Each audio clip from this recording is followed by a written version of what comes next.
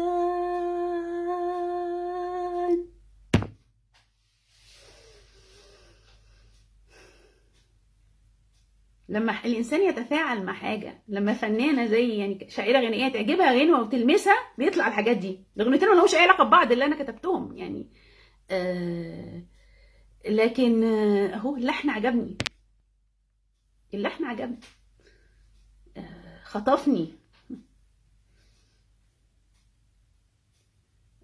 سبحان الله يعني. وانا سبحان الله يا جماعه، اصلا موهبه الشعر الغنائي ربنا مديها لي طول عمري، بس انا اكتشفتها ازاي؟ اكتشفتها بتفاعلي مع اغاني كده يعني كنت اسمع اغاني واقول احس ان انا عايزه اغير في كلماتها شويه.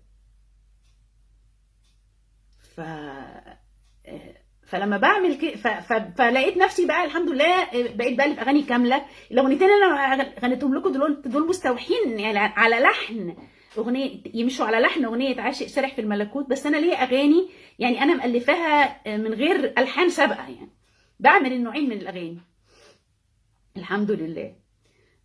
بس اكتشافي للموهبه كانت ايه؟ تفاعلي مع اغاني مكتوبه اصلا، اني حبيت يعني احط التاتش بتاعي فيها، وده شكل من اشكال الابداع، انك تغير شويه. يعني انا عايزه اقول لكم حاجه، ان اغنيه تتر اللي انا بدات بيها وهختم بيها عشان بعشقها، اغنيه مسلسل هي ودافنشي، من نور عينيك شافت عينيا النور على طول المدى. الكاتب محمد الحناوي اصلا ما بيقول، انا غيرت فيها حته، لان هو بيقول ايه؟ دي حاجات بتسرق من الوجود حنيته، ومن الشجر والورد لونه ورقته. انا حسيت ان هو بيتكلم عن انسان مستنير ومؤثر، فانا لما تفاعلت قلت يعني هو تغيير بسيط يا استاذ محمد يعني تفاعلي كده. انت عارفني بقى ليا تاريخ معاك في ان يعني اغانيك باخدها بعيش معاها. فانا قلت انسان مستنير هو مش هيسحب من الوجود حنيته، ده هو اللي هيخلق في الوجود حنيته. وكانت الغنوه في الاول برضه تقول في لمستك احساس غريب، انا خليتها وبسمتك احساس غريب، بلسم يخلي الكون يطيب، ده من عندي الحته دي برضه تاتشاتي وبقيت بغنيها بتاتشاتي يعني. بس يعني هو استاذ محمد اعتاد على كده، اذا شاف اللايف ده في يوم من الايام وهيفتكرني. فا يعني ما هو ده لما تحب حاجه قوي بتغوص فيها قوي، وبعدين تطلع الايه، الخلطه السحريه بتاعتك. فنختم بيها.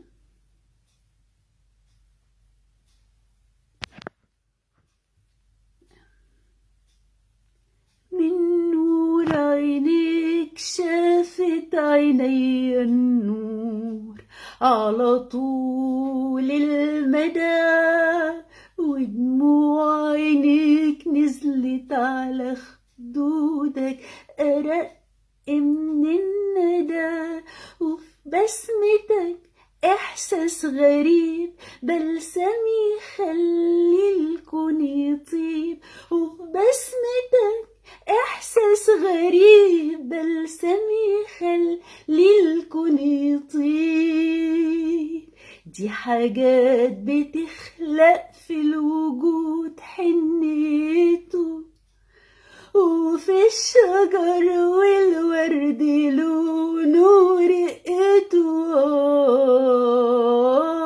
وفي النسيم ريحة هوا، وفي الشفايف ألف وفي الشفايف ألف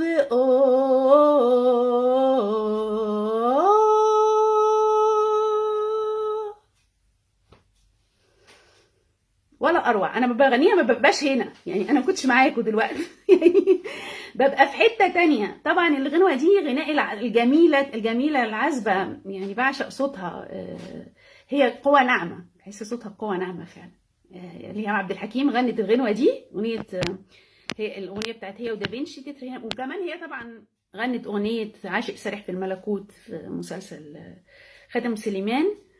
مروه، مش فاكره اسمها مروه ايه، غنت اغنيه غنت التتر اللي انا قلته لكم بتاع مسلسل تفاحه ادم.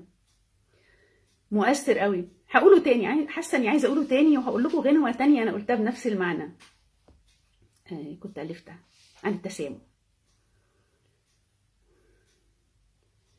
يا جلاد البشر مالك بتتمتع بوجع الروح، يا جراح القلوب حالك يقول انك كمان مجروح، لكن قافل على جرحك وكاتم دمعتك جواك، تبان الحيرة في ملامحك لكن ما يبانش مين قساك. صحيح النار كوت قلبك وسرح الحزن في عيونك، لكن معرفش ليه قلبي مسامحك حتى في جنونك. يا جلاد البشر مالك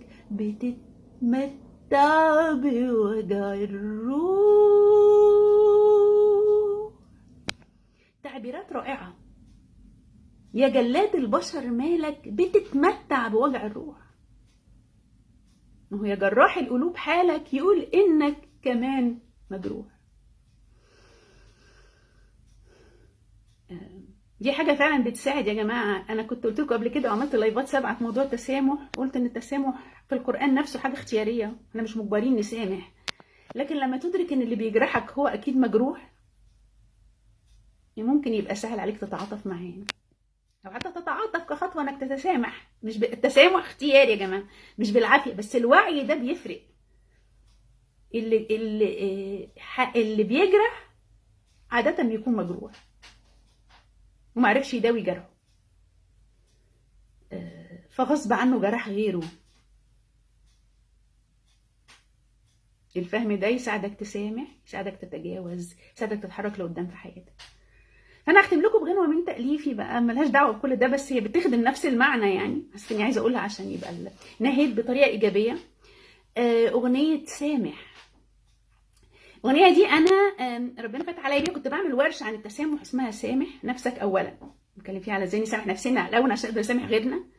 فلقيت ان الغنوه دي هتخدم هدف الورشه، فغيرت كلمات اغنيه لحمزه نمره اللي هي اغنيه داري. اغنيه داري حتى كلماتها كئيبه، بس انا بقى يعني بالطريقه دي خليت لحنها كان نفع معاه كلمات فيها تفاؤل وامل عن التسامح، فاقولها لكم. لان هي الفكره انا دلوقتي بعمل لايف غنائي، فالحاجات بتجيب بعض، اي حاجه بتفكرني بحاجه يعني. سامح سامح يا قلبي، حب وسامح قلوب الناس، حضنها مفتوح وهو عادي عادي، محدش في الدنيا دي بيجرح ويقسى إلا إذا كان مجروح. سامح سامح يا قلبي، حب وسامح قلوب الناس، حضنها مفتوح وهو عادي عادي، محدش في الدنيا دي بيجرح ويقسى إلا إذا كان مجروح. ما تيجوا نطبطب على اللي فات، بالحب نحل الذكريات، الحزن يسيبنا من سكات، نفرح ونعيش. ما تيجوا طبطب على اللي فات بالحب نحلي الذكريات، الحزن يسيبنا من سكات نفرح ونعيش. وسامح سامح يا قلبي حب وسامح في آهة ليل القمر بيلوح وهو عادي عادي، ده حتى الطير الشادي بقسوة يجرح لو من الألم مدبوح. ما تيجوا نطبطب على اللي فات بالحب نحلي الذكريات، الحزن يسيبنا من سكات نفرح ونعيش. ما تيجوا نطبطب على اللي فات بالحب نحلي الذكريات، الحزن يسيبنا من سكات نفرح ونعيش. سامح سامح يا قلبي حب وسامح، سامح سامح يا قلبي حب وسامح، سامح سامح يا قلبي حب وسامح. يا رب تكون غنوة لمستكم. انا عاملاها بطريقه هي فعلا يعني ان شاء الله فيها تشافي اللي يسمعها بعمق. فيعني وفي نفس الورشه دي يا جماعه انا غنيت اغنيه تانية برضو كنت مغيره. انا كل ما يعني مغني بتعجبني بغير كلماتها. برضو اغنيه من الاغاني انا غيرت كلماتها مرتين، اغنيه الفنانه سميره سعيد، اغنيه والله عيونه، اللي هي بتقول عشقة ايوه وماله، قلت العشق حلال والله عيونه قالوا احلى كلام يتقال. ده الكلمات الاصليه، انا غيرتها بحاجه تخص التسامح، خليتها ايه بقى؟ صفيت ايوه وراقت ملت الدنيا جمال،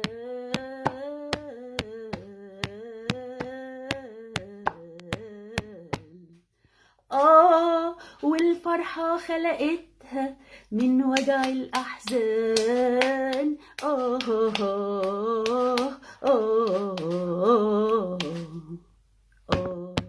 لما قلوبنا تسامح وتمسي على امبارح، لما قلوبنا تسامح وتمسي على امبارح، ترسم أحلى ملامح للعمر اللي جاي.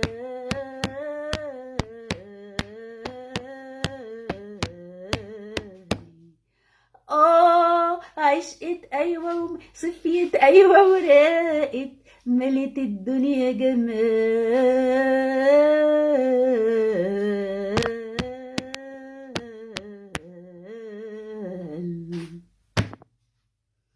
طب كل ده حصل ليه؟ لاني عاشقه للفن بانواعه كلها.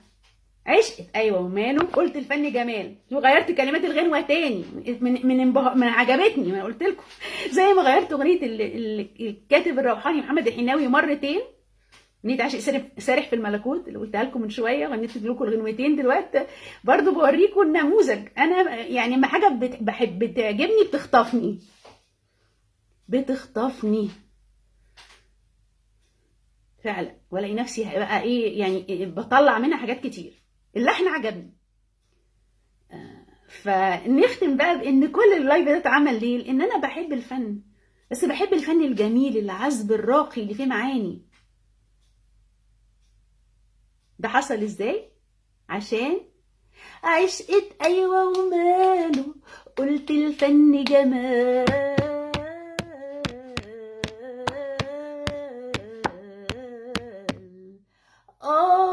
بين لوحة واغنية وشعر والحان،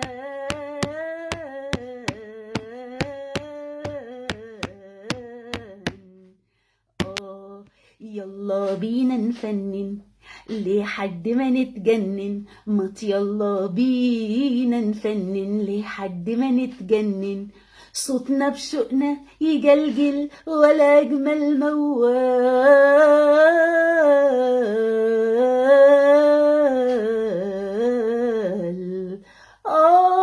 عشقت ايوه وماله، قلت الفن جمال.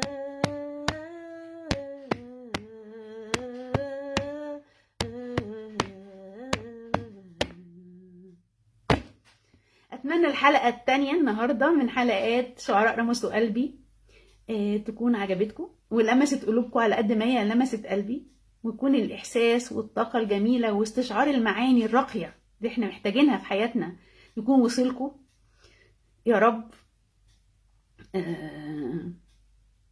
يعني طبعا ففعلا الكاتب محمد الحناوي انا مدينه له، الهمني بكلماته العذبه الروحانيه اللي ما شفتش زي حد الف زيها. يعني هو قدر يحط بصمته مع تعدد موهبته كمان، ان هو اصلا كاتب بيألف القصه بالكامل يعني. ف انا ما اعرفش ناس كتير عندهم موهبه اصل الشعر الغنائي ده يا جماعه موهبه حاله، مش اي حد يقدر عليه. الكتابه والرغي سهل يعني، انما تبقى شاعر غنائي وكاتب في نفس الوقت انا ما شفتش ناس كتير كده. يمكن الوحيد اللي ممكن يكون كده اعرفه استاذ ايمن بهجت قمر، هو كمان في الصفه دي يعني. ما اعرفش حد تاني بس يمكن يكون في ناس. وطبعا الاغاني اللي غنيتها لكم النهارده من تاليف الكاتب الروحاني الجميل محمد الحناوي. يعني ممكن يكون عمل اغاني تانية انا ما اسعفنيش الحظ اني اشوفها.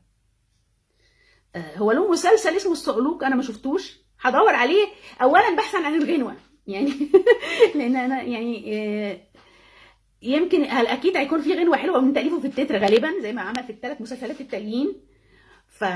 فممكن قوي وبعدين اشوف المسلسل نفسه اكيد هيبقى برضه خرافي، لان انا مسلسل تفاحه ادم ومسلسل هي ودافنشي كمسلسل كمان انا بحبهم جدا. يعني في ابداع في الكتابه والقصص مش عاديه. يعني هو انسان مش له بصمته فعلا ككاتب، كاتب روحاني. ولما كنت براسله زي ما قلت لكم وقال لي ان هو فعلا موضوع التطهير، النفس تتطهر، تقدروا تقولوا ان هي الحاجه المشتركه في اعماله. بيتكلم عن الموضوع ده من زاويه مختلفه، الناس تتطهر وترجع للفطره. موضوع جميل. هو اعتبره هدفه وبقى يعمل اعمال تعبر عنه. جميل الانسان يكون له بصمه في الحياه. ارجو ان اللايف ده يكون عجبكم والهمكم واستمتعتوا بيه على قد ما انا استمتعت بتقديمه، وكنت في حاله من الارتجال والتلقائيه مش قادره اوصفها لكم. يعني لكن انا غنيت كذا غنوه اكتر من مره، انا معاكم ما بفكرش اصلا يعني. فان شاء الله تكونوا عشتوا الحاله معايا واستمتعتوا، ونلتقي على خير قريب مع شاعر تاني لمس قلبي. اشكركم، السلام عليكم ورحمه الله وبركاته.